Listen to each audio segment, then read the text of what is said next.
Black pepper, the thing you shake onto your eggs without thinking. For over 1,000 years, it was so valuable that Visigoths demanded 3,000 pounds of it as ransom for the city of Rome. The Roman Senate paid, without blinking. Right now, supply chains are breaking down and grocery prices are making headlines. People are genuinely upset about the cost of food. But the story of how this tiny dried berry once held the entire global economy hostage and then accidentally caused its own collapse through one man's obsessive gardening makes today's price spikes look adorable. For centuries, black pepper grew only on the Malabar coast of southwestern India. Getting it to Europe meant passing through dozens of middlemen. Arab traders, Persian merchants, Venetian dealers, each one taking a cut. The Arab traders were so good at protecting their position that when Europeans asked where pepper came from, they told them it grew in forests guarded by armies of venomous snakes which could only be driven away by fire. That is why they explained very seriously, the pepper is black. Europeans believed this for centuries, not because they were foolish, because nobody was allowed to go check. The Venetian merchants who sold it at the end of this chain built some of the most extraordinary architecture in Europe, directly from pepper money. Entire city-states existed because they sat on the right part of the route. For the people at the top, things were very good. Then Portugal decided it had had enough. In 1498, Vasco da Gama sailed around Africa and arrived on the Malabar coast, the exact place the pepper came from.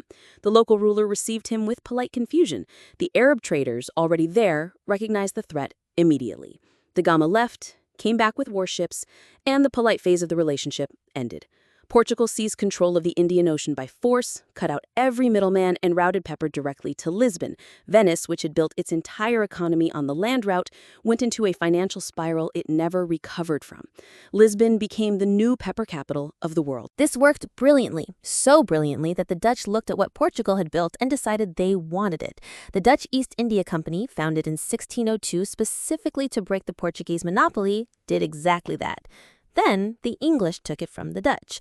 Each new empire made the same move: seize the source, restrict the supply, keep the price astronomical. On the Banda Islands, the Dutch enforced their nutmeg monopoly with such brutality that historians have documented it as one of the earliest examples of deliberate colonial massacre. All over a spice, all to keep the price high. Then a French horticulturist named Pierre Poivre, whose name literally means Peter Pepper, which is either destiny or remarkable coincidence, spent years in the mid-1700s smuggling pepper plants out of Dutch-controlled territory. The Dutch knew exactly what he was doing and tried to stop him.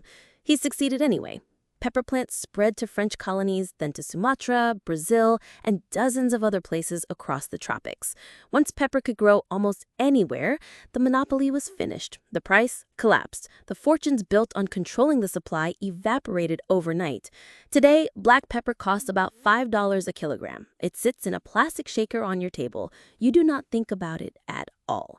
Every empire that fought over this supply chain, the Arab traders with their snake stories, the Venetian merchants, the Portuguese admirals, the Dutch monopolists, Pierre Poivre sneaking cuttings past armed guards, was fighting over the right to be the most important person in the delivery of something that was always, eventually, going to be worth almost nothing.